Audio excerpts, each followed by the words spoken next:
Dave Phillips. Bill Green. Bill, nice to meet you. I heard some good things about you. Good afternoon, everyone. Monthly meeting of the Dayton Stormwater Committee. It is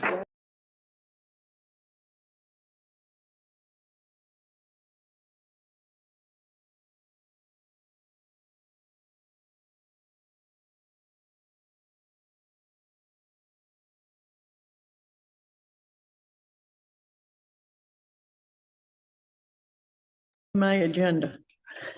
You got another one there? I got mine.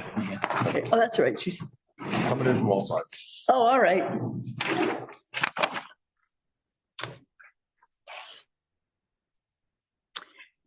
Please rise for the Pledge of Allegiance.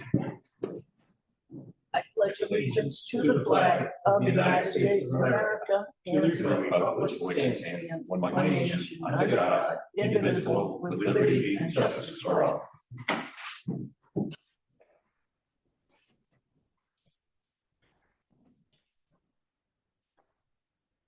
Before we do attendance roll call, I would like a motion to take agenda item 5A out of order, please. I'll make that motion. Do you have a second? Second. A motion and a second. Any discussion? Hearing none, all in favor? Aye. Aye. And I assume that cough from Mr. Ferry was although in favor. Agenda item 5A, welcome William McGrady Jr., Building Commissioner, to the Stormwater Committee. This is Bill. Thank you very much. Bring the Thank you. dog. Where's the dog? Downstairs. Oh, okay. It's Bill. not break, he's watching The Office. Oh, that's a good idea. Bill is the new rep to the Stormwater Committee from the building. He is the building commissioner. So he is replacing Jim Aguirre, who served on our committee since the committee was formed. And again, we thank Mr. Aguirre for his service on the committee. Now, there is a welcoming ceremony for new members, as Mr. Higgins can tell you. I don't have to Mr. sing. Ferry will take care of that. You're on, Mr. Ferry.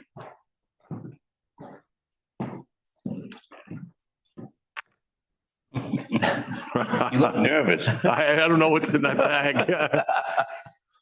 What's not stormwater? Okay, No. thank you so much, sir. A little bit of stuff that we use for education component of this Excellent. MS4, some brochures that we hand out. Oh, he got one. Oh, so then you can play with Dan because you gave one to Dan, didn't you? Yes. Thank you so much. Okay. So, I appreciate that. you've already got the calendar. The calendar is also part of the public education program. And the EPA has a requirement that in addition to having stormwater bylaws, regulations, and all that other stuff, there has to be a public education program. So the shopping bag and the other materials in there are all part of that, as is the calendar. And depending upon what events are available, Stormwater usually teams up with the Dayton Lions and goes to their events. So the first event we did this year was the Lights On, the calendars. We didn't have the Arts Festival in November, so the next event, unless something comes up in the meantime, the next event will be the Cow Chip Festival, the end of May. And that just means that we're there and we're giving out whatever the materials are. Welcome, Lisa. Educational materials. Exactly. So we decided to do these giveaways because if you just hand out brochures, you know where they're going to end up. True enough. So by creating something useful, and what's not in there is the coloring. We also have a coloring book that was created for small children. Oh, okay. Coloring and activities with a little thing of a little box of crayons.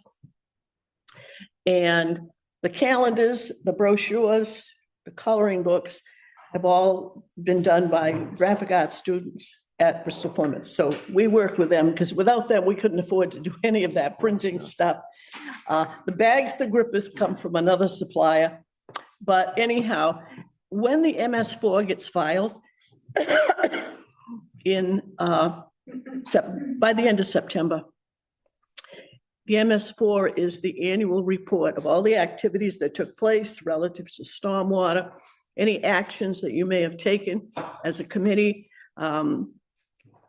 One of the things they ask us is, and we're required to have at least 2 public events, and we have to list the dates.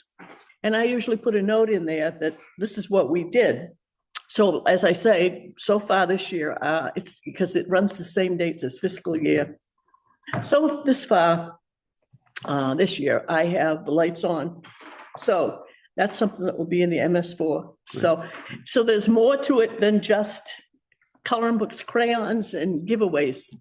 There's a reason that we do it. Absolutely. So anyhow, and by the way, you'll be tested on that, but you can't talk, to Dan because he already took the test. Did he pass the test or he didn't turn it in? It's still being evaluated. Oh, all right. Okay. Mr. Perry will have that for you next time. So I will do now roll call attendance. So just say your name and the William- department you're from. William McGrady, Commissioner, Town of Dayton. Dave Phillips, here, Stormwater, sorry, Concom. Conservation. Ann Higgins, Planning Board. Different hat, right? Couple I'm hats. very highway department.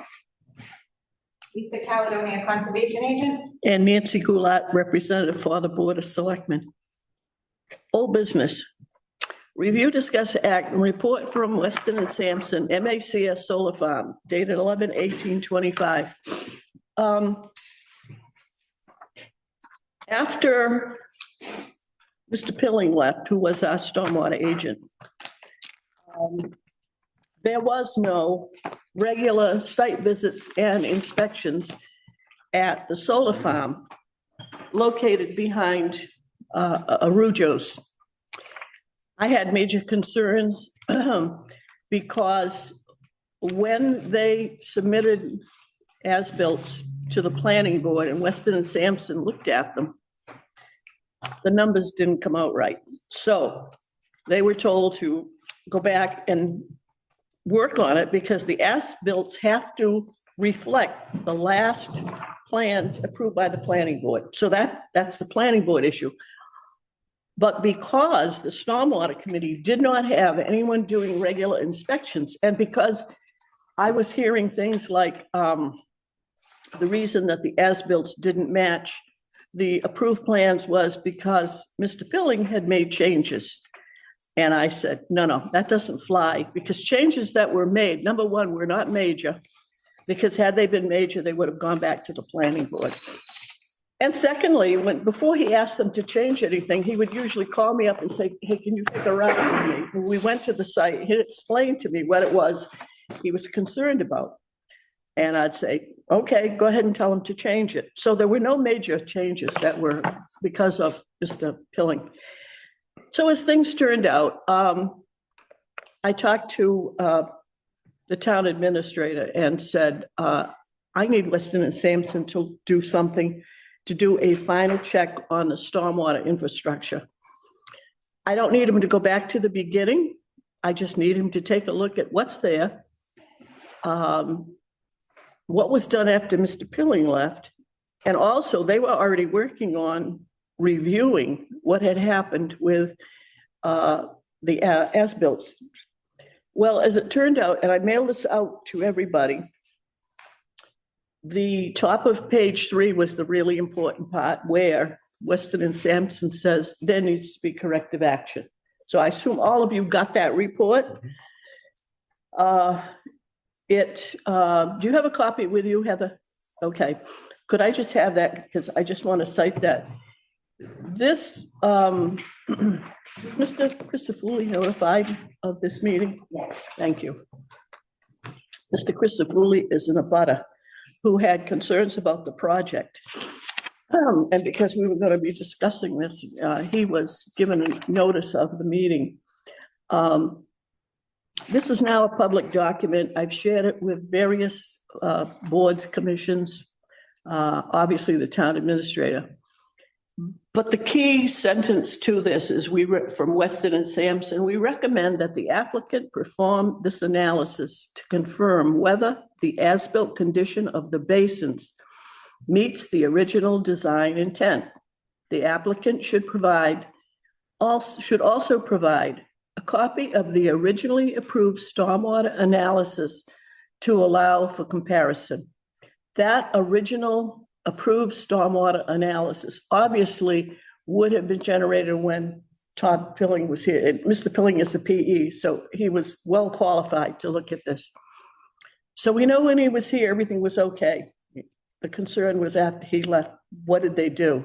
Because it was still under construction. So as a result of the Weston and Sampson review, they've made it clear that there are concerns. This is the planning board one. Where's the one that's the stormwater one?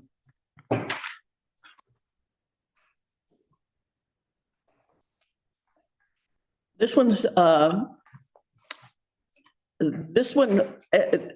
we're actually dealing with, I'll call them two sets of problems that are very tightly related.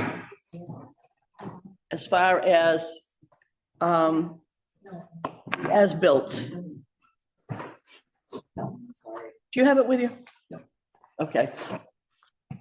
Anyhow, so what I need the committee to do, because the concern that Weston and Sampson expressed in that memo really raises questions about whether or not with heavy rain, the basins that, as they are right now, will handle the flow.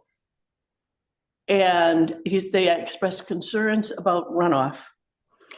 So what I'm asking the committee to do, excuse me, is to take a look at that report again. But since it's already been sent out, I would like the committee to vote to have Mr. Taylor's response, which will go to the town administrator, obviously with copies to Weston and Sampson, that basically says, we agree fully that, and I will quote from the actual report, what needs to be done? Because again, now we're talking safety concerns about the design. So it's not only do the design, the as-built plans, do the basins as built, since the as-built calculations don't come out, they need to take a look at that. Now, they have a copy of this report also. And by the way, we have a 53G account that is paying for this. And if more work has to be done, we got our first bill today. It was around $1,400, I believe. If there are more, there's still money in the account, but if there are more costs involved, excuse me, it's going to be. That's the page that you're referring to. And you have them online waiting also. MACS. Oh, Weston Sampson. Oh, Weston and Sampson. All right, just a minute. Can you, Jim Reardon, can you hear us?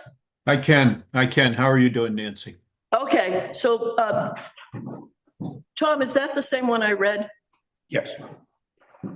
Yep. Okay, before I'm going to stop right now as far as asking the committee to take action. Jim, so you've heard the comments that I made about the report you wrote and about your concerns of safety relative to the design of the basin, should there be overflows, things like that. So do you want to expand a little bit to the committee as far as you wrote the report and if they have any questions about details? So go ahead. Sure. Would you like me to do a quick review of the report? If so, I can share it and show you online. Yeah, that's a good idea. And Jim, I just want to mention we have a new member, William McGrady Jr., this gentleman sitting here to my left. Bill is the building commissioner. He replaces Jim Aguirre on this committee. So this is his first meeting, and the gentleman up there on the screen is Jim Reardon from Weston and Sampson. He looks very familiar to me, so. Oh, he gets around. Well, Okay, it's very nice to meet you. Nice to meet you too. All right. I think, go ahead, Jim.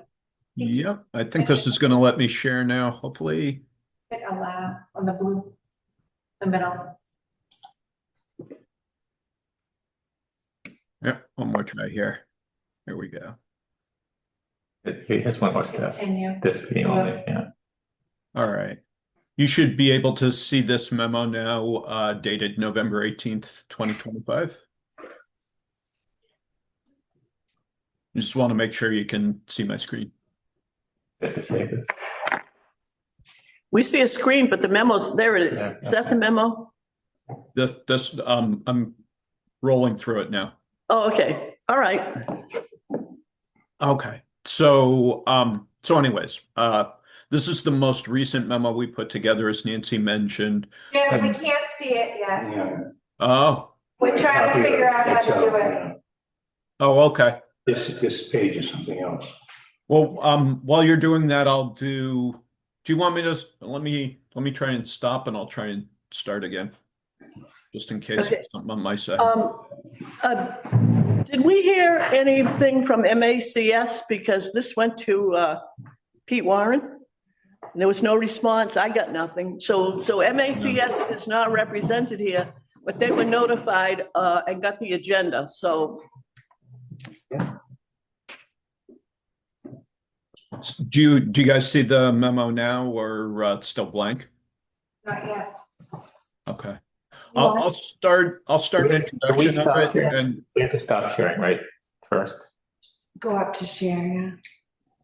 the okay. red stop sharing for us. We don't want to be sharing at the same time he's trying to share, right? Oh, yeah, I think that's what's going on. You're sharing, you're trying to share something and stuff. Now- oh, there it is. Okay, now we have it. Great. All right, cool. So you can see the memo here dated November 18th. As Nancy is mentioning, we've done a couple of reviews of this. We did one about a year and a half ago. It was in March, I think 2023, maybe 2024. When we looked at the space initially, one of the engineers that I work with, James Pearson, went out and did a field investigation of it to check things like the weir height and the orifice height and the size of the basin and those sorts of things. And at that time, we provided comments back. And one of the main comments was, at that point, was that we weren't sure we had the correct as-built because they didn't seem to match what was out in the field. And there have been several iterations of that. There's been a little bit of back and forth on this between ourselves and excuse me, the owner operator. But we still have questions about whether we have the correct as-built or not, or whether they have attempted to update it for field conditions. So what I'm going to go through now and show you, that indicates that. And it's very much as Nancy said, there are both water quality, treatment, functionality sort of concerns, as well as safety concerns at this point. And they're pretty well summarized in this table. So the 2023 design and the 2025 as-built are what we're comparing. So they recently sent us a new as-built this year. So anyways, the first set of these items appears either to match, or the differences are not going to affect performance. And so that includes the bottom elevation, area of the lowest contour, top of the overflow weir embankment elevation, outlet pipe diameter, outlet pipe inverts, and the outlet orifice, and then the outlet device rim. So that's basin one. Can I just ask a question, Jim? Sure, of course. So where you've noted acceptability indeterminate, And basin one for a couple of those items, you're actually saying it is in fact acceptable. Yeah, so that and I'm sorry, I should have noted that. There are three places where the acceptability is indeterminate. And that's this one, the embankment elevation. You can see there's a difference of 0.7 feet. That could be material, it might not be.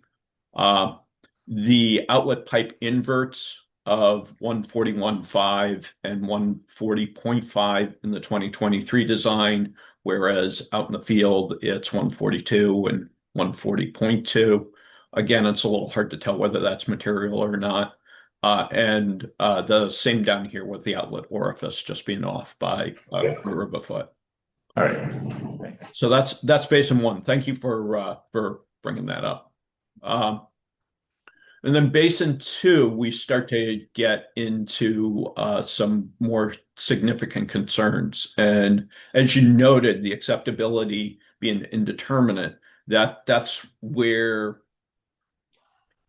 either it might be a minor difference, but we can't really tell because of other factors, whether it's going to have create a problem or not, or where there are real concerns. And there's sort of a mixed bag of tricks here. But again, the bottom elevation, that appears to be acceptable. The lowest contour appears to be acceptable. The area of the lowest contour, you can see the basin as designed, or as it appears to be designed in 2025, is quite a bit larger than what was originally planned. Theoretically, that ought to actually improve the ability to store water and help with the function of the BMP. But given all these other factors, it's very difficult to tell that. Again, some minor differences between the top of the weir. The embankment elevation, that's off by a foot. That could be potential hazard. So as noted here, the as-built embankments are lower than designed, and there's potential hazard for water overtopping the embankments and then bypassing the riprap spillways. So again, that's indeterminate. With the extra area that's provided, that makes it much harder for us to tell whether that would be an issue or not, because these factors kind of build on each other. The outlet pipe diameter is the same. The outlet inverts are somewhat different. And so the outlet pipe was not labeled at the structure in 2025. And so that makes it difficult to determine what exactly is going on out there. Outlet orifice is pretty similar. However, the different dimensions, but similar elevation. As-built plans appear to show an additional 5-inch orifice at 37.9, 137.9, which is not part of the design. And so that makes the acceptability indeterminate there too. The outlet device rim is up by 0.2. Again, because of all these other factors, it makes it pretty difficult to determine. It does mean that the rim's a little bit higher, and that it could affect the way flow leaves or is stored in the BMP. And then basin 3, we have some more of these kind of issues as well. So the bottom elevation, although it's a little bit different, that doesn't appear like it's going to affect function. And same sort of thing with the lowest contour being bigger. Again, as I mentioned before, larger area in the lower part of the basin should mean it has more volume to store water. And with everything else being equal, it should make it work better. But there are all these other sort of compounding factors, I guess. The top of the weir, slightly different, but again, indeterminate because of the other factors that we're talking about.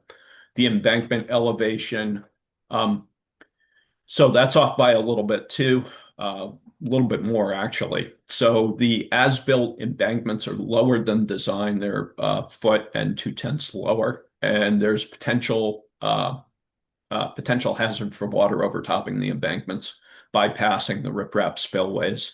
Of course, that makes the acceptability indeterminate without some sort of modeling. That could both be a water quality treatment problem as well as a flooding hazard. Outlet pipe diameter, that's the same, so that's okay. Outlet pipe inverts, those are a little bit different. The as-built pipes are a little bit higher than what it was designed for, which, with some of these other factors like the weir height and so on could, those things could work together to cause much bigger problems. The outlet orifice, the as-built orifice is larger than the design. Again, acceptability is indeterminate. And that leads to the conclusion that Nancy just brought up, which was that we recommend the applicant perform a complete H&H analysis on the system, take another look at the designs, and confirm whether the as-built condition of the basin meets the original design intent. And then, of course, they should provide them back to the town so that you guys can review them, or we can help you review them and make sure that things are working as intended. I had a question for you, or maybe it's for Nancy, which is, so what you're reviewing is the requirements that were included in the planning board permit that they received. Was there also a stormwater permit that they received that had identical or similar items? To the best of my knowledge, because it was, I'll call it industrial, not a single family home or anything.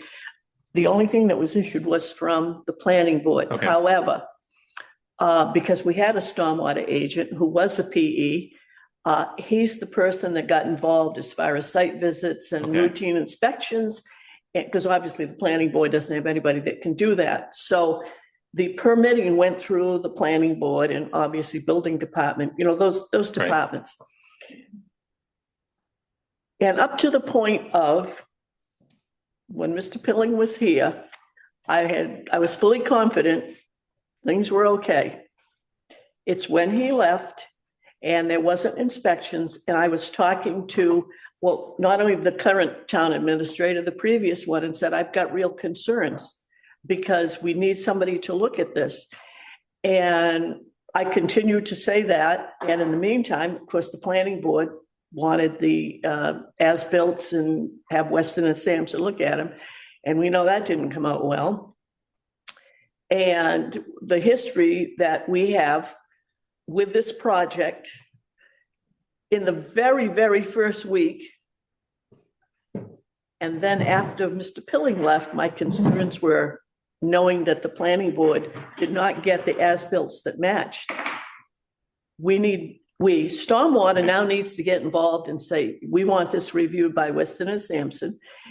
And I notified MACS, Pete Warren, and they sent the money so we could set up the account. So that's what I meant by we're kind of dealing with a similar problem, but we've got two different boards and we're not in conflict.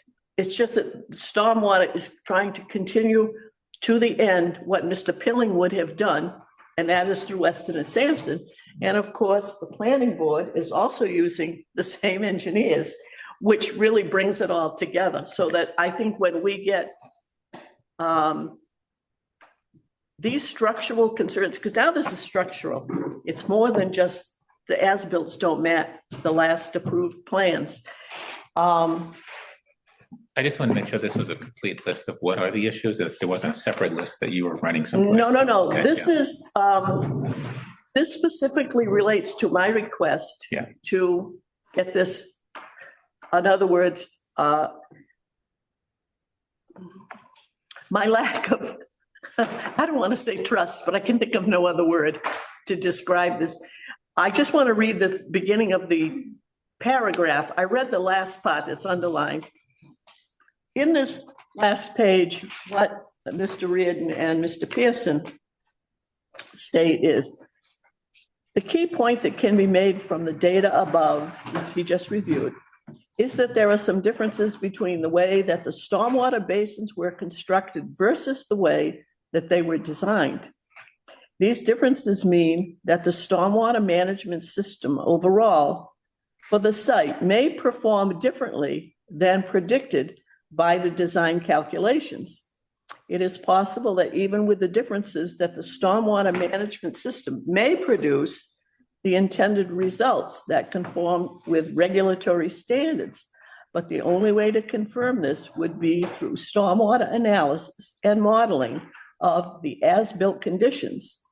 Additionally, some of these differences between design and as-built conditions represent potential safety hazards. And then we recommend that the applicant perform the analysis to confirm whether the as-built condition of the basins meet the original design intent. The applicant should provide also a copy of the originally approved stormwater analysis to allow for comparison. So, when does planning meet again? They are not meeting again this month, so the next meeting will not be until January. Okay, so obviously, what I'm going to ask the. But they don't have to meet to approve having another Weston and Sampson review. I think Carrie can do that on her own authority. I think what I'm going to ask the Stormwater Committee to do in a few minutes is to just authorize me to prepare a letter to MACS, the town administrator, obviously copies to Weston and Sampson, that is basically going to say, not in these exact words, get this done and get this information to us, because this is not going to have a final approval until we get some kind of assurance that what is out there is going to work. Not to bring up or beat dead horses, this is exactly the kind of situation we ran into with Brook Street with the large basin, except that was a nightmare from day one, and it didn't work from day one. And we know why it didn't work, because it wasn't properly constructed with a bright fill. It was full of rocks and ground up stumps. This now is talking about what is visible on the surface, and what we've just heard in Jim Reardon going down the list, visibly, things are not working out. So the reason I asked about the planning board is obviously we want the planning board to know what we're going to do if you authorize this letter, which basically is going to tell them, get this done, all right? Planning board will be copied on everything. And assuming when they get this mess straightened out, they can come up with as-built plans that are going to be acceptable to the planning board, because now there's going to be something that matches. Okay, Right. So I just want the plan, and obviously you're a planning board member. I just want the planning board to be aware of our involvement in this, and what specifically we will address the areas that are covered in this report that structurally, I believe they're going to have to make changes out there. If in looking at the report from Weston and Sampson, you look at these variances, maybe some of those minor variances can be shown mathematically as they're going to work, but there's some other ones that the math is not going to work. And so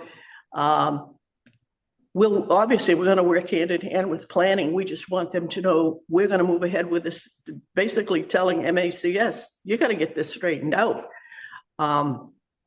And fortunately, as I said, Weston and Sampson is on board with planning, the town engineers. Yeah. So all of this will be coordinated. But when this came in, that was the major concern. And looking at this, and I'm not saying this is another Brook Street. We have not determined that there's anything wrong with the drainage. What we're talking about is the structure that it can visibly be seen and measured above ground. They do drain, but again, if they aren't the right dimensions and you get super rainstorms, and the major concern of the abutter that was opposed to this was water on his property. And we did not find that there was water running onto his property. But if we get, lots of rain, like they get on the West Coast out in Washington, and these basins don't work right, he could have major problems, and that's going to fall back on the town. So that's what that's about. I just want to briefly explain. When I said the first week, this is the large solar farm behind, and this is huge, largest one in town, behind Arujo's farm, way up beyond the water tower. It is not a relatively flat solar farm. I don't want to say it's really rolling, but it's not, there is some roll to it. And it slopes off towards Wellington Street. And that's where the gentleman lives who has been opposed to this because he had concern about water on his property. The first week, we had the pre-construction meeting. Everyone agreed, it was in February. We had it in the greenhouse, the store pot at Arujo's. Everybody agreed what had to be done. Well, the next week, the crew comes in to cut the road into the wooded area. They immediately violated wetlands. They got into no-touch zone. They got into a vernal pool. And Todd Pilling got in touch with me and Lisa, and we went out there and we ordered immediately, shut down, cease and desist, stop everything. And we had a meeting in this room because they weren't happy we shut them down. They felt that some of the actions we had taken, may not be appropriate because we shut them down. But the violations were so bad, that was the only thing we could do, just stop everything. And so they were here. I believe it was the Board of Selectmen's meeting that they were complaining to about stormwater. And so they made their statements, and then I was recognized. And I said to them, we all met, we all agreed, everybody knew what they were going to do. But you failed to tell the crew that was clearing the land what those posts meant, what those flags were. They brought in a land clearing company that didn't know what all those markers meant. Vernal pool, what's that? And no touch zones and wetland. It was a nightmare. And which kind of ended the whole discussion about they weren't happy with us because they, like I say, you have all the plans to build the house, you hire somebody to do it and they don't know how to do it. Totally ridiculous. So anyhow, that was the first week that they arrived. And then because of the violations that had taken place, they had to create a restoration plan for the Concom. Yeah. We're talking months. They had to draw plans to correct the problems they created before they could go in and cut the road in. They had to hire a wetland scientist who stayed with the program to the very end. So we're talking a lot of money. And once they did all those things and got back to cutting the road in and clearing the land,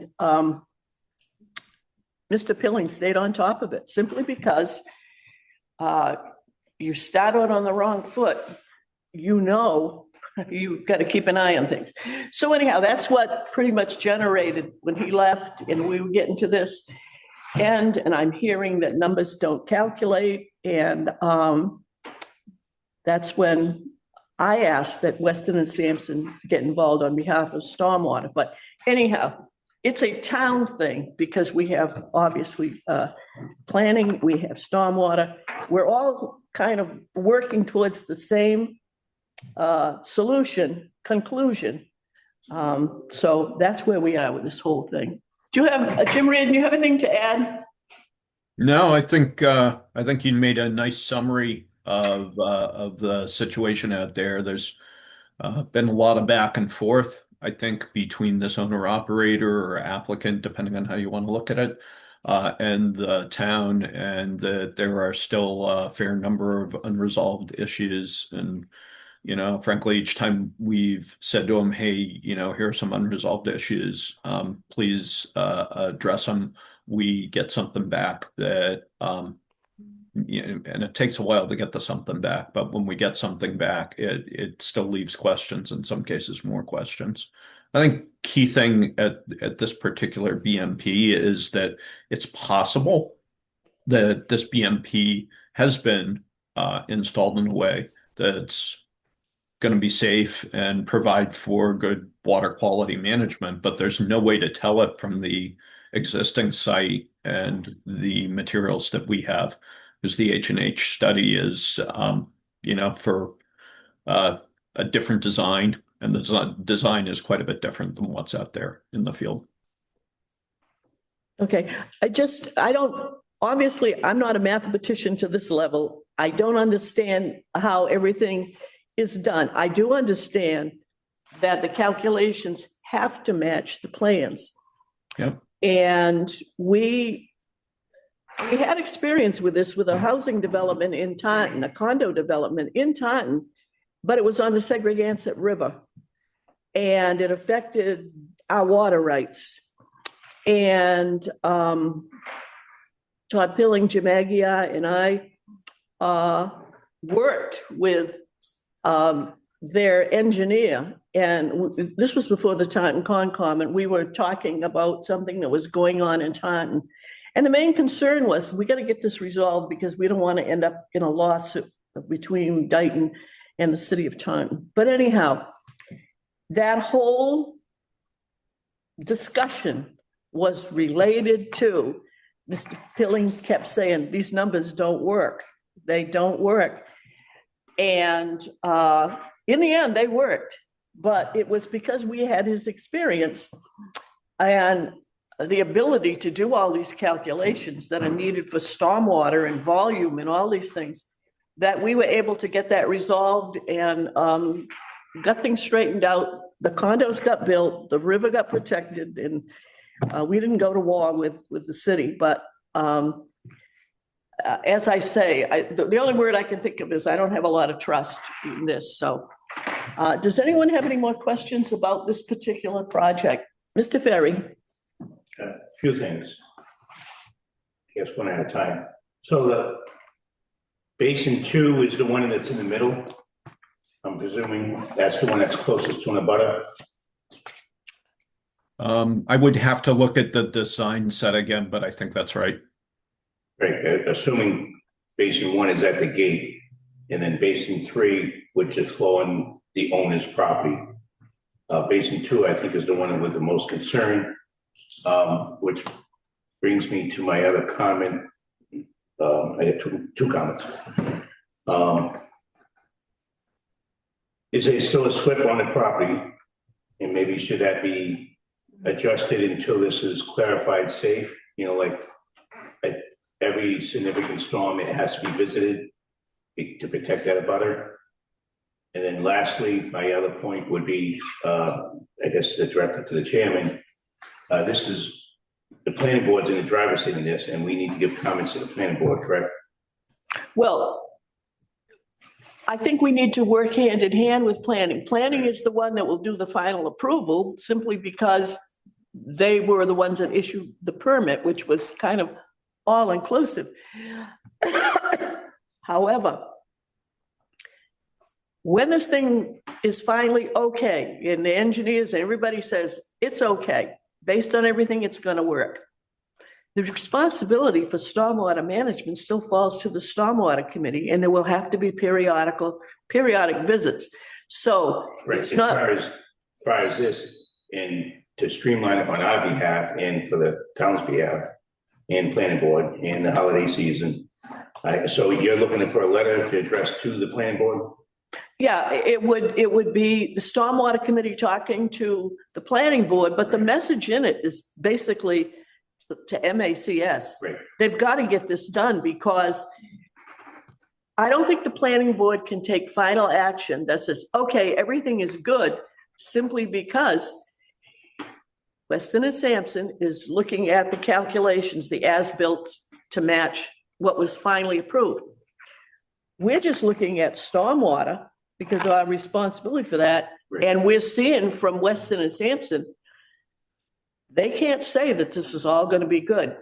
So, So is they an active SWIP on it, and do we already have someone going out there after every event?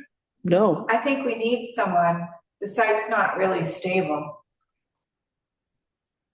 okay, this will, Jim, I think what we need is, need to talk to the town administrator, and we need to have him ask you to probably amend that proposal, because if we're gonna need site visits, and it's gonna be Weston and Sampson, there's gonna be additional costs. I think that it helps put the client on the hook to get this.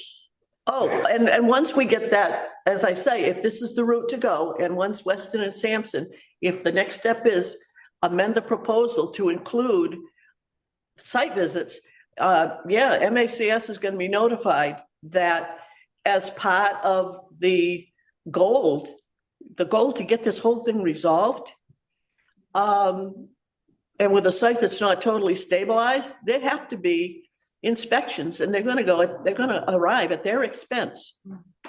So, Nancy, which may mean that they also need to add more erosion controls. When I viewed the photos, I know Tom has more to say, but I thought the photos showed a lot of erosion underneath the panels.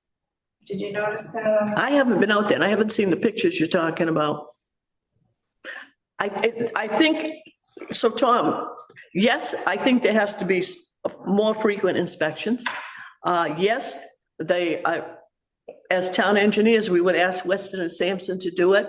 And yes, I think we need an amended proposal from Weston and Sampson to cover the extra work, because MACS has to be notified and include the comments that Concom just made, that they're gonna have to foot the bill for this. I mean, So that's not to confuse it. We can't give the directive, we can give the request to planning board, and it's gonna come from planning board, correct? They have the account that there's gonna have to put money into to pay for this. Technically, I believe Carrie's issuing the authority to ask them to do the work, so you're right, I mean, technically Carrie's gonna have to be the one that's receiving the money, paying out the money. So basically, that's gonna be in that letter. right, the main thing is, I want the planning board to know, other than Dan sitting here, it's on the planning board. We discussed it today, Jim Reardon was here, we went through the whole thing, and we see the need for more frequent site visits, especially after significant rain events. Concern about stabilization of existing conditions and possible erosion. An amended proposal from Weston and Sampson to cover this extra work. And does Concom have anything open on this project? Yeah. Okay, Conditions. okay, so you've still got that open as a Concom issue. Yeah, it may have even expired by now. I'm not even positive. Okay, but so in any case, I just want the planning board to know, and we can copy Concom, that we feel that more needs to be done. And so I'm back to my comment. So Jim Reardon, this would require an amended proposal, correct? Yeah, definitely. If you'd like us to do site visits out there, it would require an amended proposal. I'd comment here that it would that we want to, I think, maybe try and figure out how many site visits are likely to be needed, because each site visit is an increment in cost, of course, and maybe include sort of a conservative number of site visits, meaning kind of like a maximum number for now. And if less are needed, then, we won't use that money, of course. And if more are needed, then we would go get more money. The reason I'm suggesting this is twofold. First off, we don't really know what's needed out there at this time. There's a lot of unknowns. The second part of this is, frankly, this applicant is pretty slow to move, and kind of slow to communicate to. And, without casting any aspersions here, if there's something, if there's a situation where you need us to go out on, a fairly urgent basis or a quick basis, um, they're unlikely to respond quickly enough, or they may not respond quickly enough to make it technically, for the thing to technically make sense. So Well, I think the other, yeah, I go think ahead. the other, I think, Jim, I think the other thing too is, we need a site visit by an engineer to at least look at what Lisa mentioned. And Tom, were you on the site visit as far as erosion and things like that? A while ago. That would be oh. All right, so what we need, all right, so if that visit can be made, okay, by an engineer Mhm. who could look at this and say, well, this has to be done and this has to be done. And the things that Todd would have done if he were out there saying, well, you gotta fix that. It's gonna have to happen all winter, because they're not gonna have stabilization till the growing. I realize. So what I'm saying is an initial visit from an engineer looks at it and says, okay, Yeah, this has got to be done immediately. This has got to be done, so forth.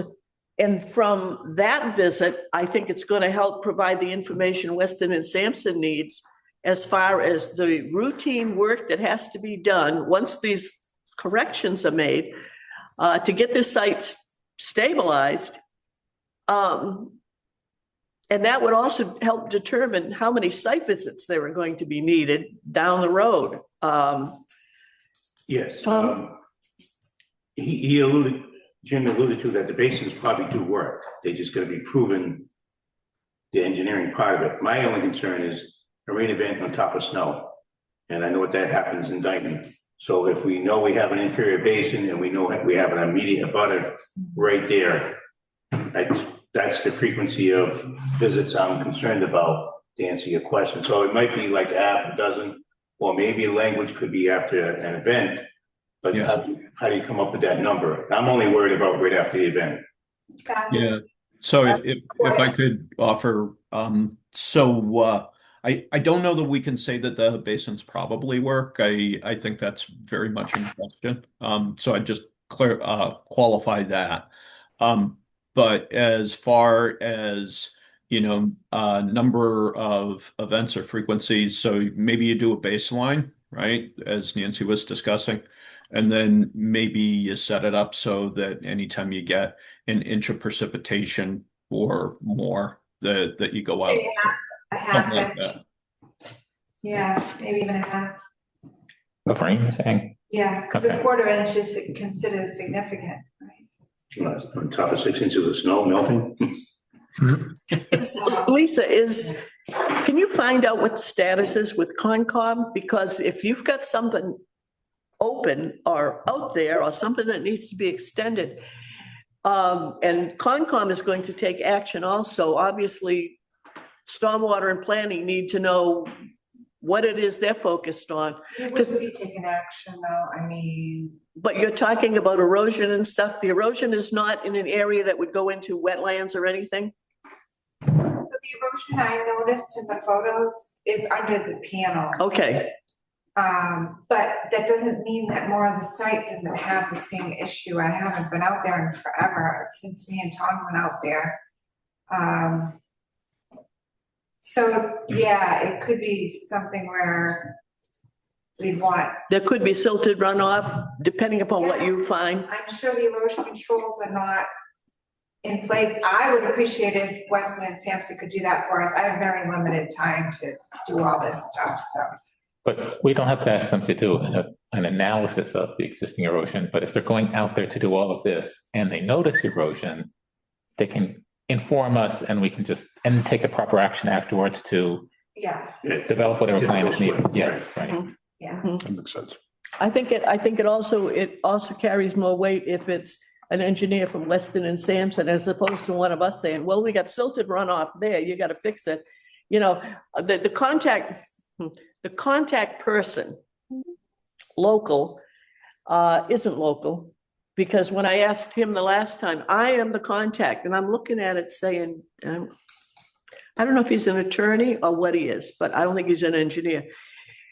And the man who was the project manager, Pete Warren, is in Chattanooga, okay?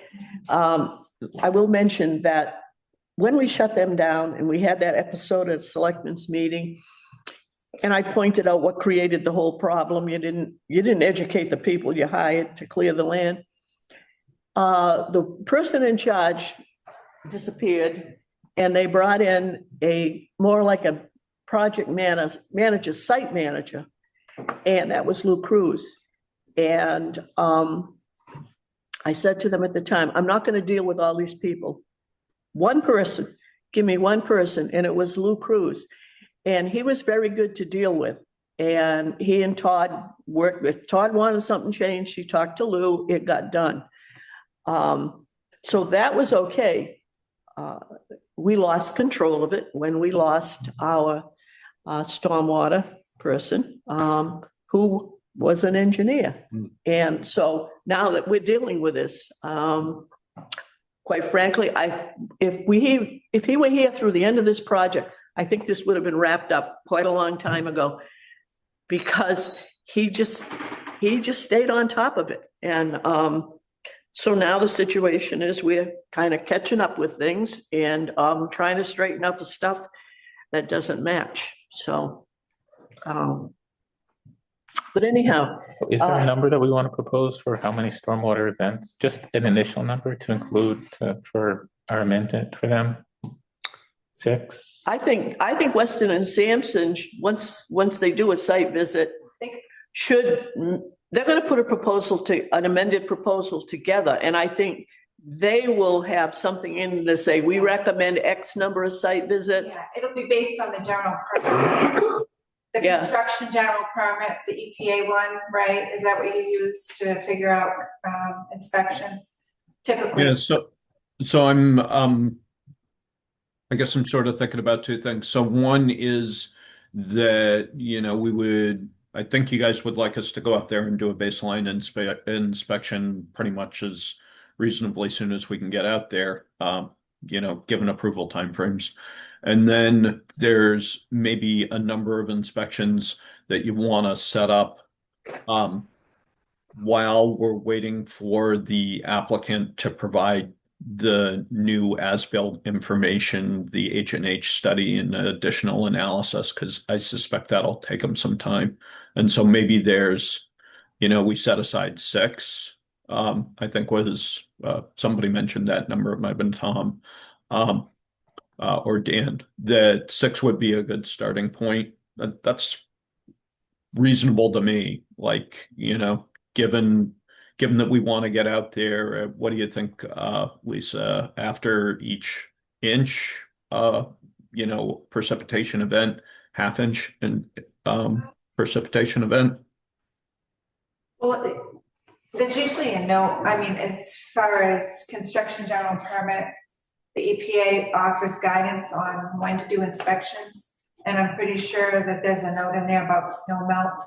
So could we just say it's whatever the EPA guidance is as far as stormwater? We could look at that. Yeah, construction general permit. 2022, right, was the last one that was done for Ringwood.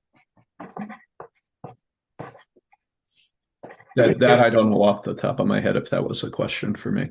Yeah, I think it was, but Yeah. So we'll take a look at the EPA guide from 2022 or thereabouts, and the GCP, yeah. And identify the size event. CGP, construction general permit. And then we'll sort of roughly figure out how many of those events maybe occur in a 6-month period or something like that. Like, we don't do a lot of analysis or anything like that, just rough guess. And propose something around, roughly around that number. And maybe that'll give the applicant, owner operator, enough time to provide the information that we need to do the proper review. What if they don't? That's the only question I have. Then maybe go back again after that.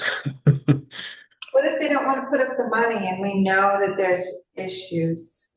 They can't close out, right? No, I mean, they'll never get permitted to go live.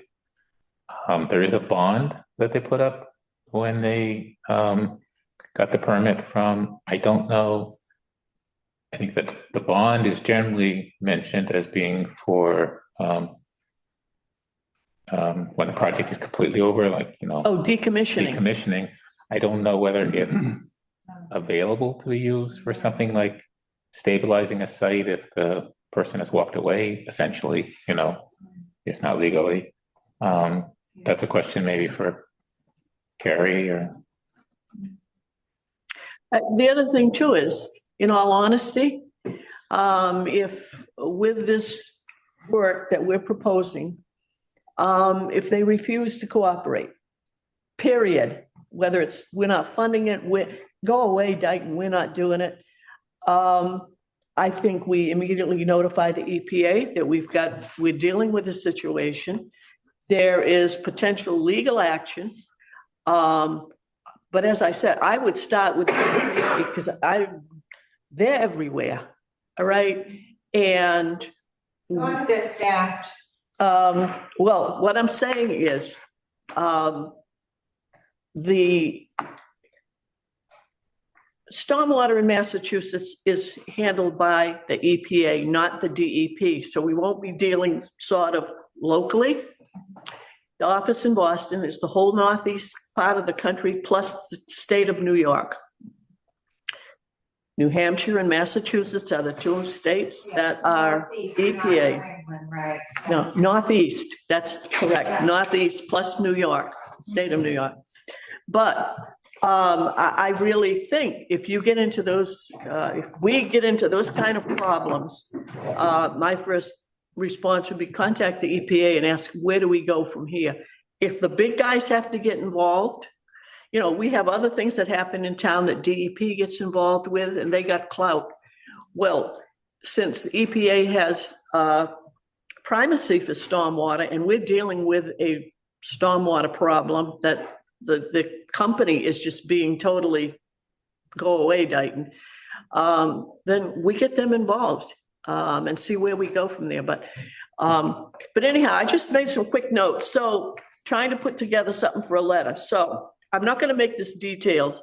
So the letter will go to the planning board with copies to the town administrator.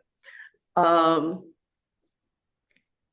going to hold off on any copies to MACS because first of all, you got to see if the planning board is amenable to this. And if they are, then eventually we'll get in touch with MACS and let them know we need some more money. But basically what we need is for planning to say, okay, we understand. Yeah, we'll ask Weston and Sampson to do an initial site visit. And from that, they will be able to put together an amended proposal, because that's really what we need to do right now is to ask planning to agree with asking Weston and Sampson to prepare an amended proposal, starting with an initial site visit to assess the whole thing out there, whether it's erosion under the panels, whether it's silted runoff somewhere or whatever. So does that work for you, Jim? Sure. So would you like us to get that proposal together for you right away? I'm assuming this is something you'll want to go forward with. I think planning will probably approve it, but wait to hear from Kerry. Okay.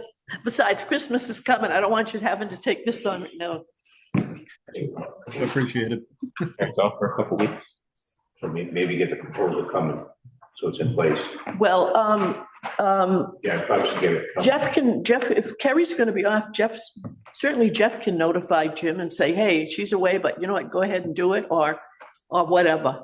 I mean, I just don't want to tell Weston Sam, put that together. And if something else happens and it's decided, well, no, we don't need you to do that. I don't want him putting together a proposal, an amended proposal that actually that's not what we need because we found out something else happened or. Is she in the office tomorrow?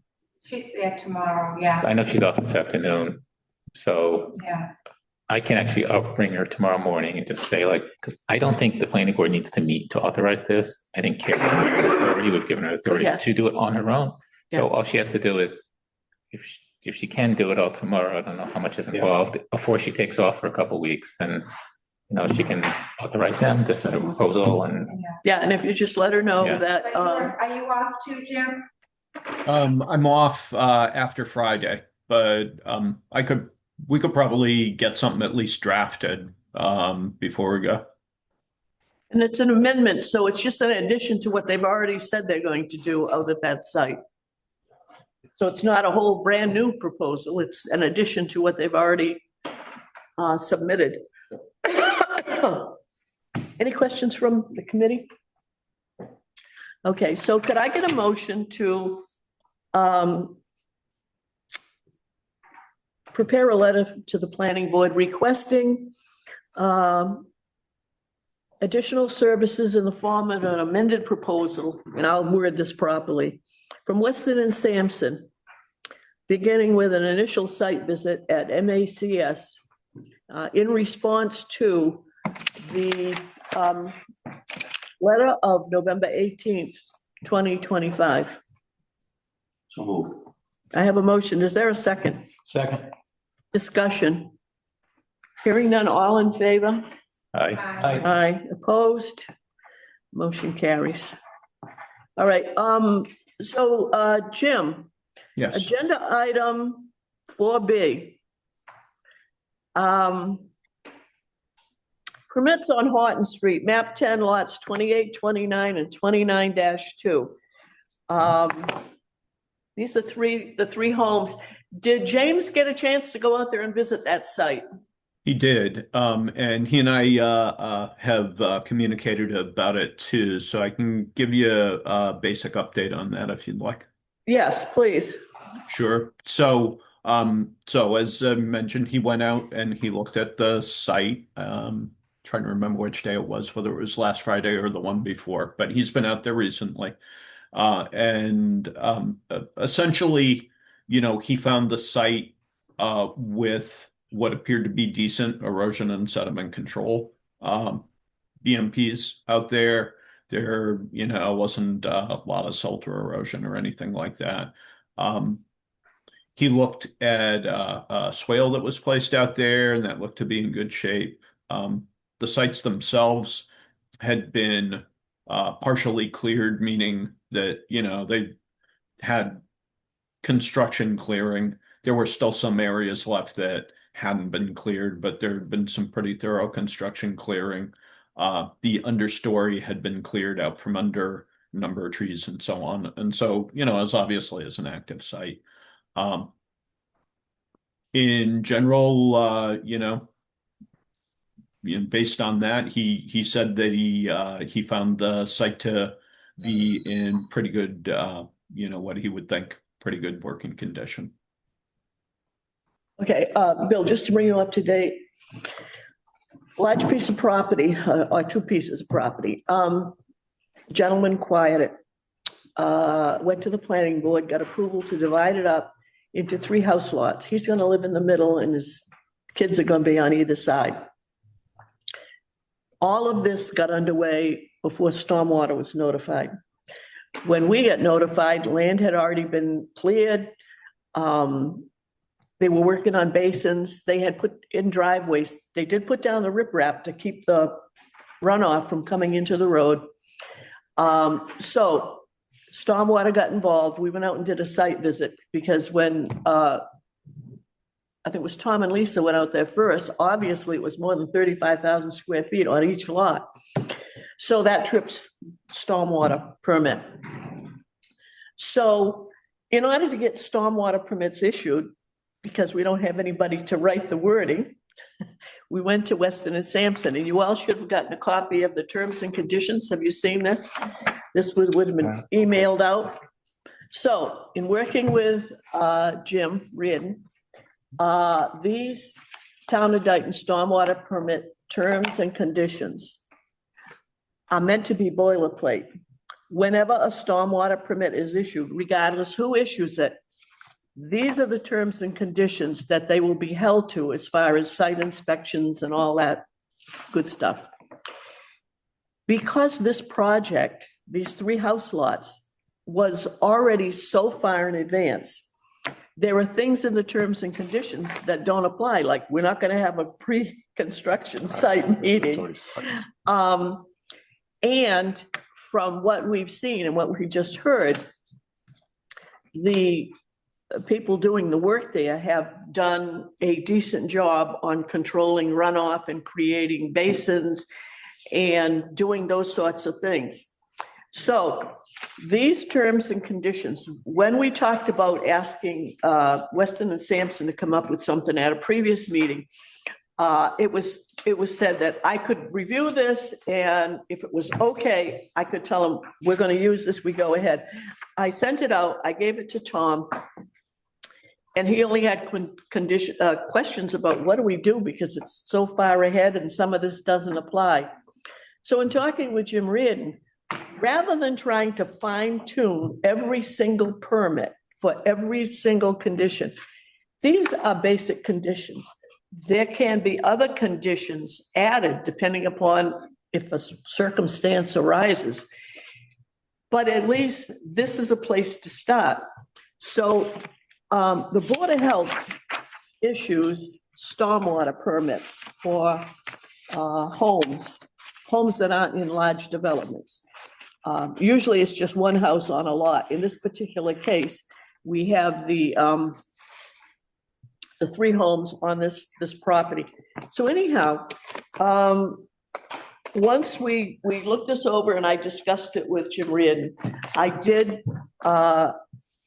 get in touch with Elizabeth at the Board of Health because I said, don't issue those permits because we don't have terms and conditions. And you can't issue a permit without telling somebody what they're going to be held to. So I gave her copies of this, I think it was Monday. She was going to prepare the permits. So we used to put the permit conditions on the back, but that's because each permit was fine-tuned by Todd Pilling. So we're not fine-tuning every permit.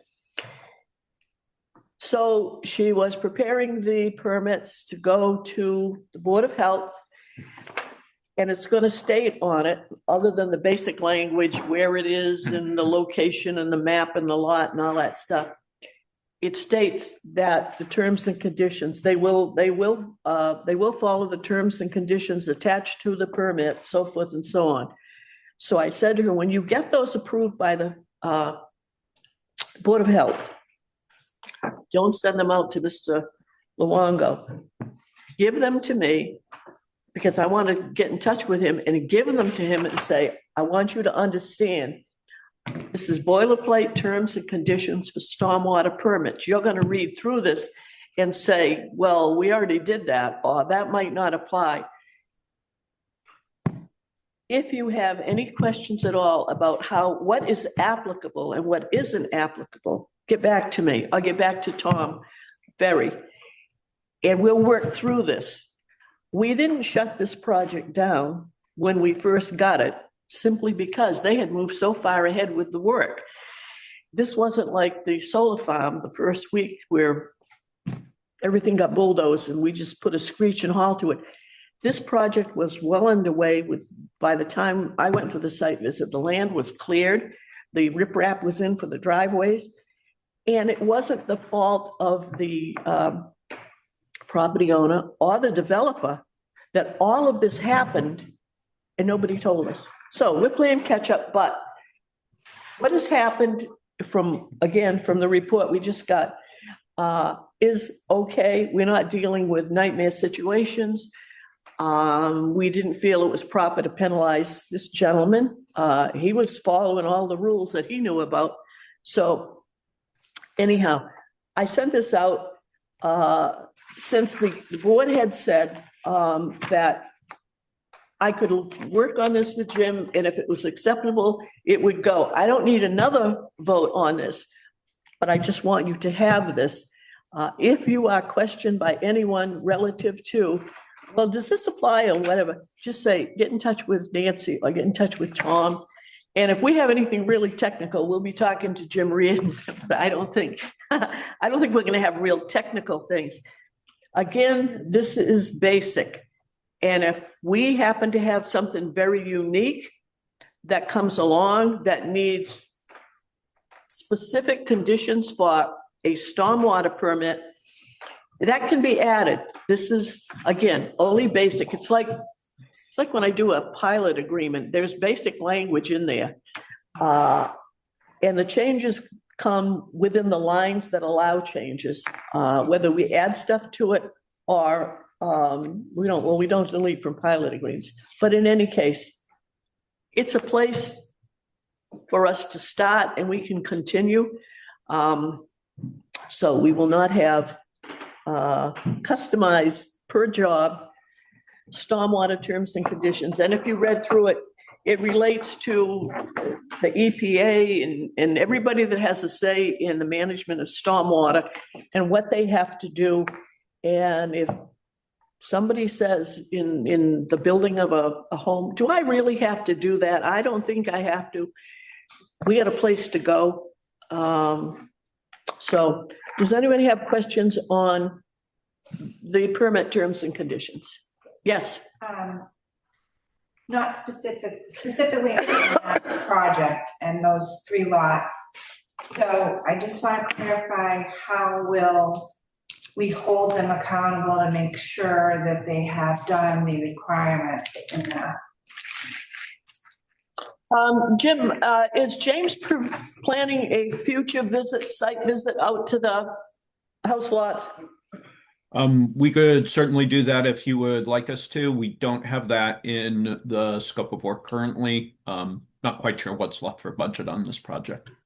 Okay, all right, so. So I was more or less thinking, like, as the property owner, they should be able to take care of that stuff on their own, and like the SWIP specifically. Did Mr. Luongo say he was having a SWIP prepared for this? I haven't had any conversations with him since we did that site visit because we had no permits issued. Does he have them now? Have what? The permit? No. I talked to Elizabeth on Monday. Okay. Gave her the wording, and the only thing I heard back from her, I got an email late yesterday asking me what the permit fee was. And I said to her, it's $250 per lot. And I think you've already collected it because I told you, hold that, don't. They're signed. Oh, okay, because I told her we were meeting here today. So that means I can get those permits and I will get in touch with Mr. Luongo. Okay. The reason I'm asking is the commission conservation has invited them to our meeting. Tonight? For an update, tomorrow night. Tomorrow night. Yeah, and I just wanted to know, where things stood. I know. Is Mr. Luongo invited? I invited him on the agenda and I sent out an email, yeah. But Elizabeth did copy us today. I think you were on the email. Yeah, you were on the email. Okay, I was in meetings That's okay. all morning. All right, so what I can plan to do is send an email to Mr. Luongo, tell him that I plan to go to the Concom meeting and I will have his permits with him. And sometime before he leaves this building, explain to him, read through it.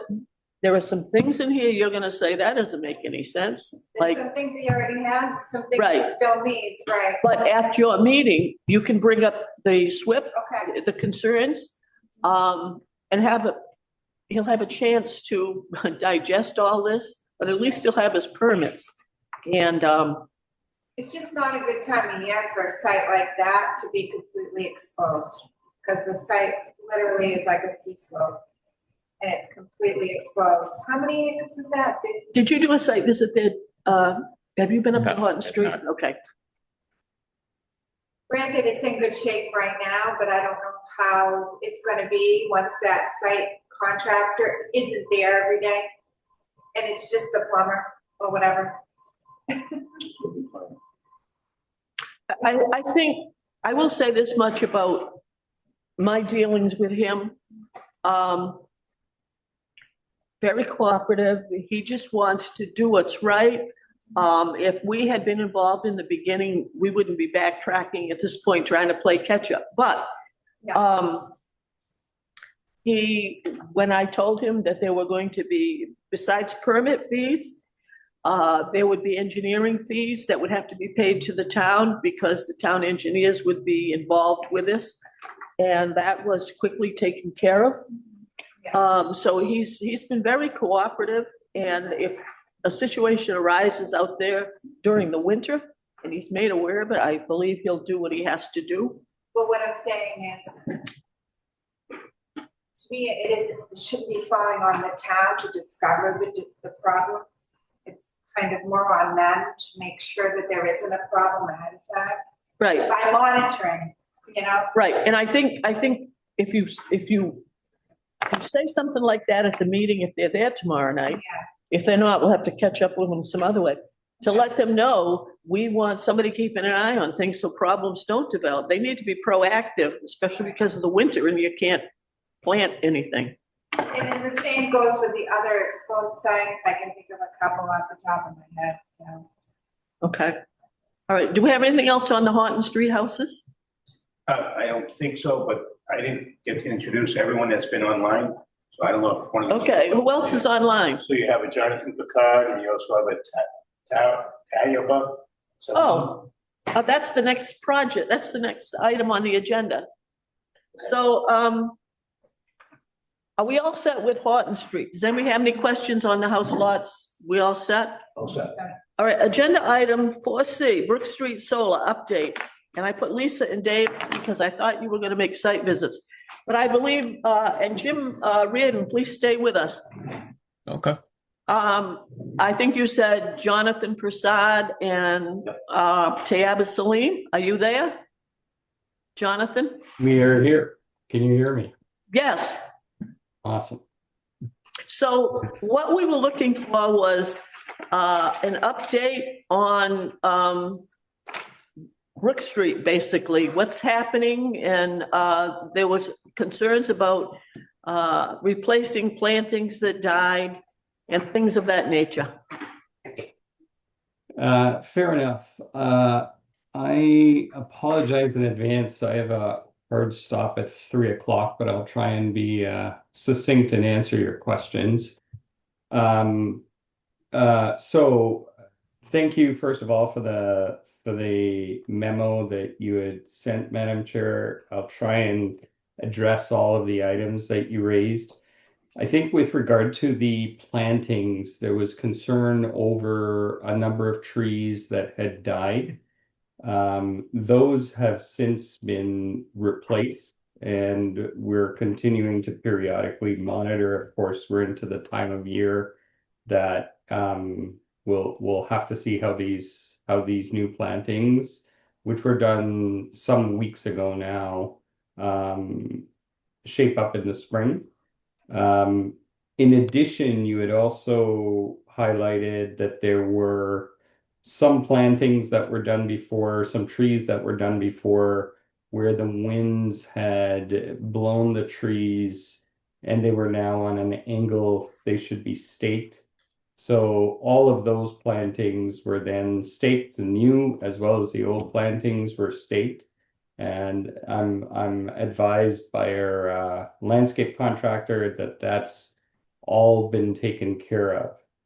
As Ms. Caledonia will probably chat about it, we've also been working with Level Design to make sure that we've got the surveys and of course the required work that needs to be done to finish off the site. By that I'm talking about plantings, seedings, gradings, that work has all been done. I believe we're waiting for a window in the weather, and Ms. Caledonia had advised Nick Fasandola from Level Design that there were, I believe, some placard markings that were missing off the site and on the plan. So he assured me, I think it was last week or the week before, that he was updating all of that. Again, we're waiting for a break in the weather so the contractor can go and install all of the placards. And then I believe we'll be ready once Ms. Caledonia is available to do a walkthrough. Of course, the ground has to be clear so that we can all observe what's been done, what's happening there. So I know there's an issue with the basin, but let me pause about plantings and whatnot and see if there are any questions or any follow-up discussion that we need to have on that. Okay. I think you've covered what was in that email. Obviously, I don't have it with me. Does anyone have any questions? Lisa, Tom, Dave? I have a question. Okay.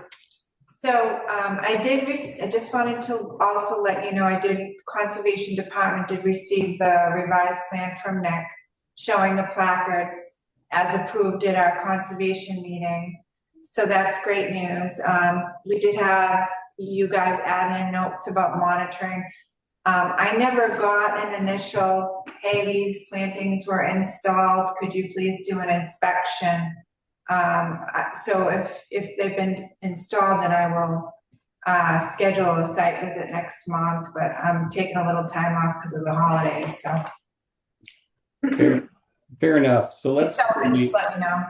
Yeah, absolutely. So let's coordinate around that. Want to make sure, of course, that the weather cooperates so that we can all go out there and accomplish what we need to.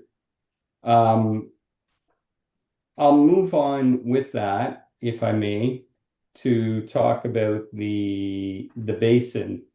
So in the email, in the memo, there was mention, or there more than mention, but it was highlighted that there seemed to be a problem with the basin because the basin filled up and did not drain within 72 hours.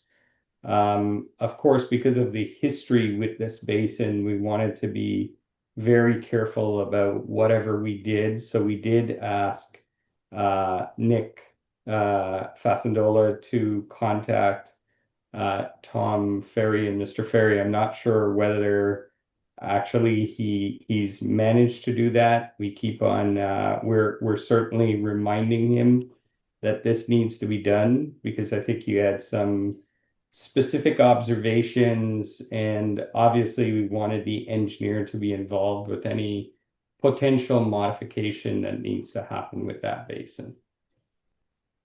Yes, he has not reached out to me yet. The modification is very minor, just some simple grading of the stone on the southeast side.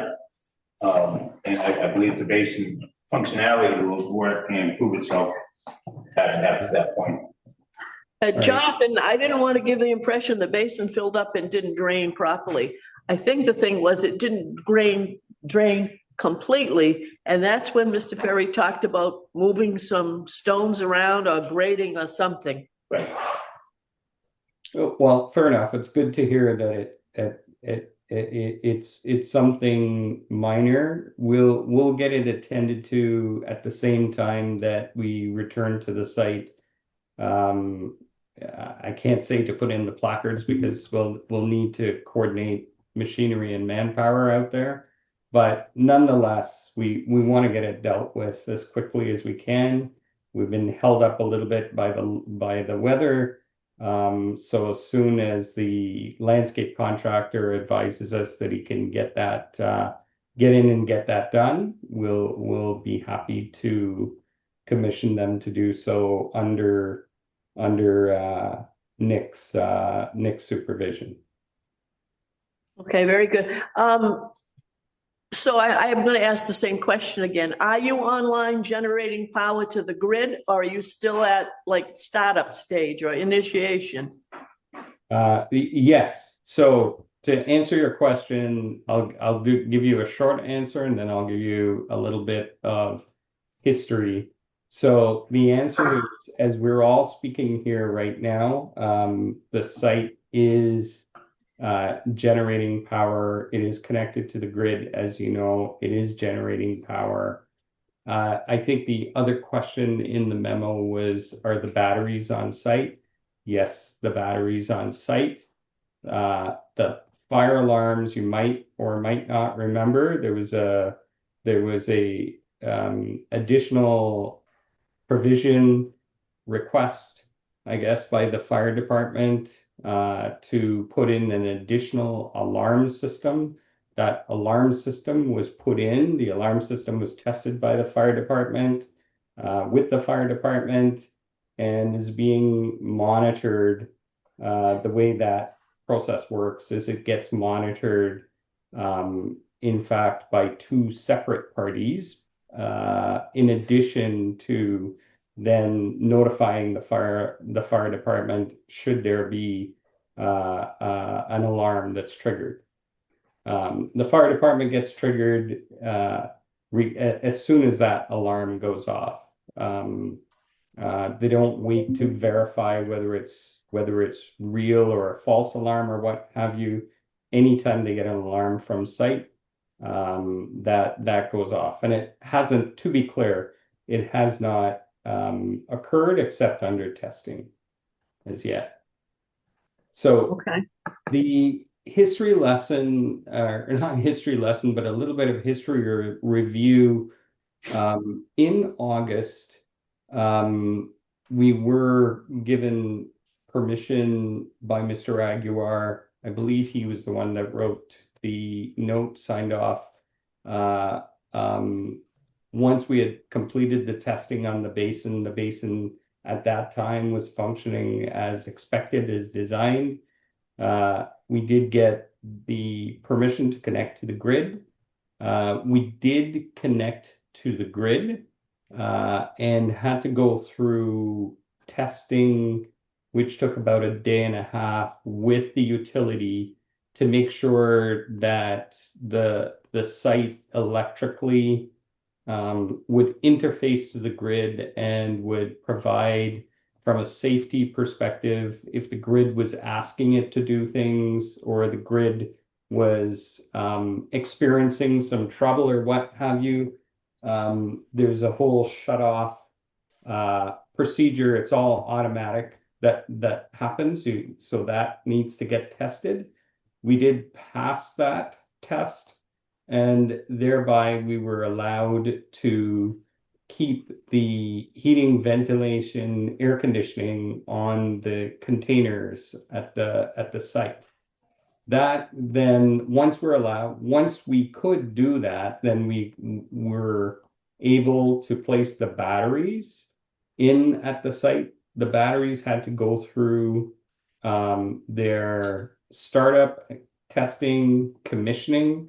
That did take some time. That would have been about 3 weeks that took, 3 or 4 weeks actually. And then we were able to do a secondary test with the utility again. And that test is really for the utility to measure whether or not the batteries can perform to their specifications. So they have requirements as to what rate the batteries charge at, what rate they discharge at, whether they can be started, stopped, all of these things. So once that test was completed, and that test would have been completed on September the 4th, actually, at that point, we could have turned the site on and started generating from that date. We decided not to because we wanted to do some additional testing on the generation of the site and whatnot. However, from a utility point of view, the utility deemed that day, September the 4th, as what they call the permission to operate date, sometimes also referred to as the certification date or the COD date. So that is the date that from the utility perspective, they told us you can start generating if you would like.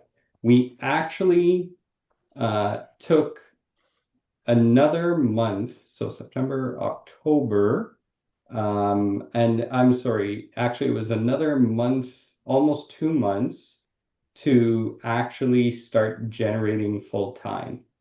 And that actually commenced on December the 1st.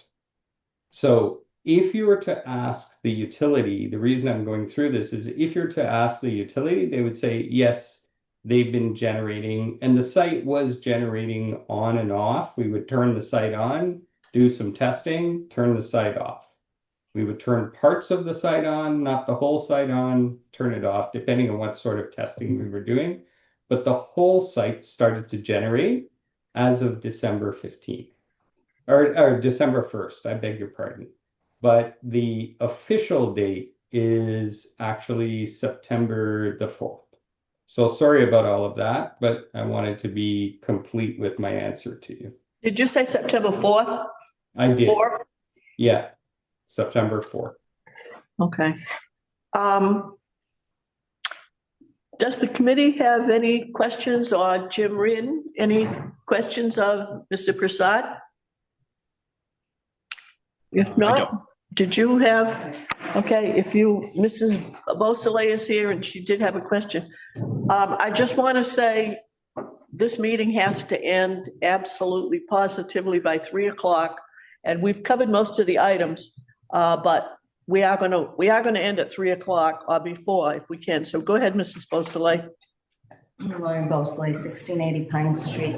So just to be clear, everything is running from the panels to and the batteries full time?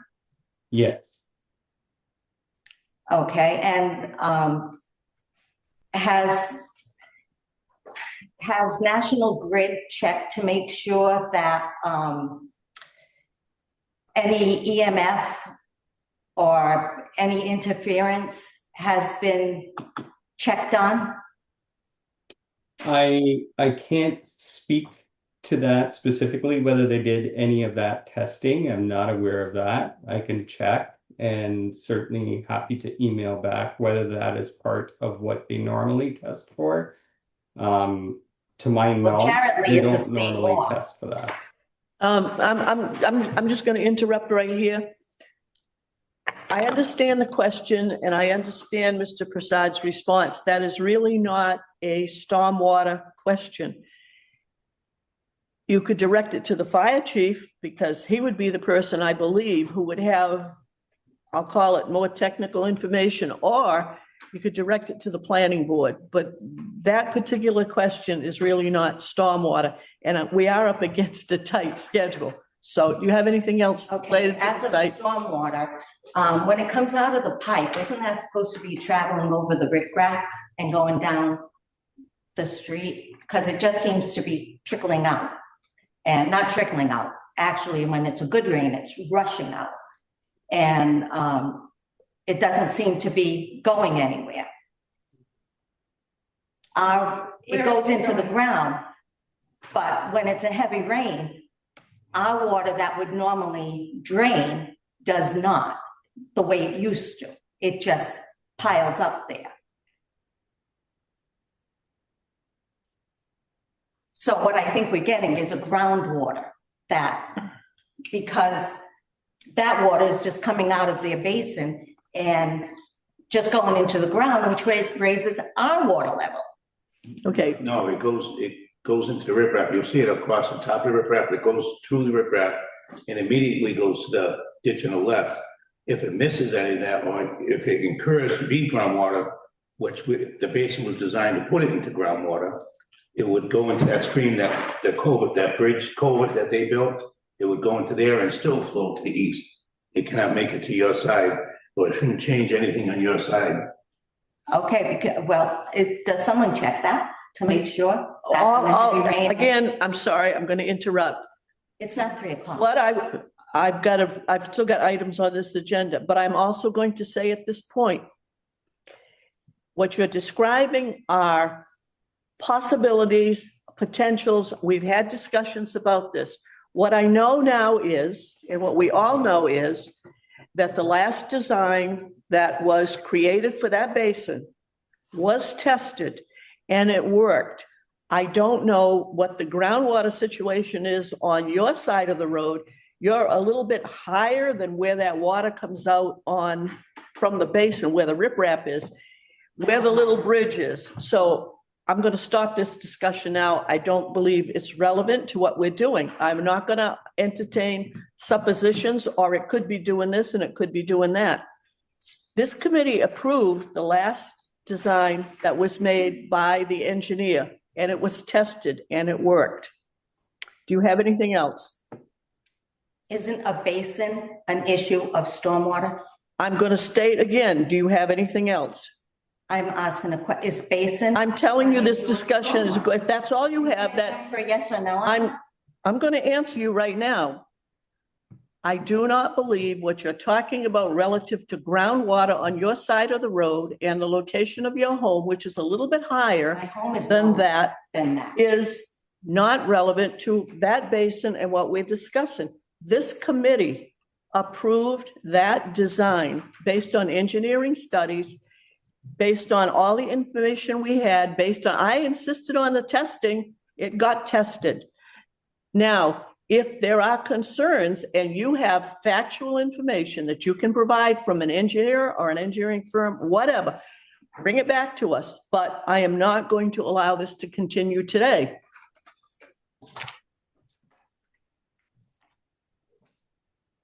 Does the committee have any other comments or questions relative to the Brook Street Solar Project? Hearing none, Mr. Reardon, are you all set? I'm all set. Okay, Mr. Prasad, are you all set? I am, thank you. Okay, thank you for attending. Happy holidays. Happy holidays, everyone. Agenda Happy item holidays. 6, unanticipated items. Does anybody have anything? Hearing none. Number 7, public input. Does anybody have anything? Number 8, correspondence.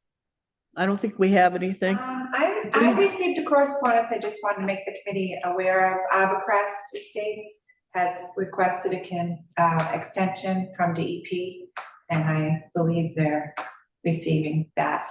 Based on, there is a state law right now to give continuances for permits. I forget exactly what it's called. So have they been up around Tremont Street checking things out? Have they given up on Chase Street? Excuse me. No, well, that's still in litigation. That's litigation. Okay.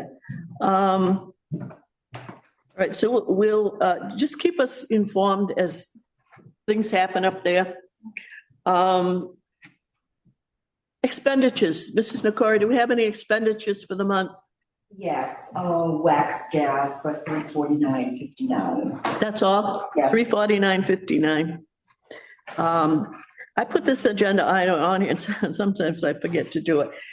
But the committee voted when we organized the committee to allow Mr. Ferry or me to sign off on expenditures. And so that's what we've been doing. But we're supposed to announce at a meeting whatever we spent during the month. So that's all that is. It's been paid or it's pending, but it's going to be taken care of. Minutes, do I have a motion to approve the minutes of November 19th? I'll make a motion to approve them with the corrections noted in the last email by Ms. Caledonia. Okay, is there a second? Second. I have a second. Any discussion? Hearing none, all in favor? Aye. Aye. Aye. Thank you. The next meeting is scheduled for January the 21st, 2026. Happy New Year. Other than that, with nothing else, I'll entertain a motion to adjourn. I'll make that motion. Have a motion? Is there a Second. second? All in favor? Aye. Opposed? We are adjourned and it is, I think, 2:50. Happy holidays. See you, Happy John. holidays all. Yep.